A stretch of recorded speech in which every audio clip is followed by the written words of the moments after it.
Yeah, so obviously labour markets are often a lagging indicator, and we've seen it hold up really quite well so far. But yeah, these are the first signs that we've got the job market now starting to cool. So across the Eurozone as a whole, we've had manufacturing jobs already in decline. So service sector now shedding jobs, leading to the first drop in overall employment levels since those pandemic lockdowns of early 2021. So the labour market is starting to show its cracks as companies begin to look ahead and think that their order book situation is not sustainable for this sort of level of employment. You've got to start reducing those headcounts in the light of the order book declines that we've had over the past few months. So this is beginning to bear. And that will weaken the labour market and therefore, as you point out, start to draw down spending overall. It's showing that effect now, but at the moment it's still muted. But I think that's the key thing to watch as we go forward, how that comes to bear. Now, the upside to that is that there is some cooling of wage growth pressures that we're seeing in the Eurozone and indeed in the UK now as those labour markets start to soften. So wage bargaining power is starting to come down. So that's good for inflation, but bad for consumer spending.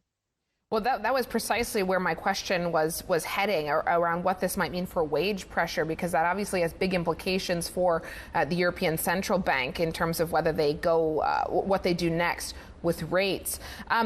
We just had an asset manager on just before you joined us talking about the importance of the services sector moving forward. In his view, that's going to be the key to whether we do see a market downturn. How are the different key Eurozone economies faring in terms of services specifically? Well, there's a fairly broad picture, which is evident in Eurozone and in the UK, where we'd had this resurgence in growth earlier in the year. We'd warned that it didn't look that sustainable because there was this revenge spend on things like travel, tourism. And we said this is going to fade as quick as it came about. And indeed, that's what we've seen as we headed into the autumn, as the reality of the higher cost of living and the interest rate hikes come to bear. So this is the impact we've got now. And it's that service sector that's causing all of the change in the data at the moment. And one would expect that given the lagged effect of interest rates, that you've got more weakness to come here.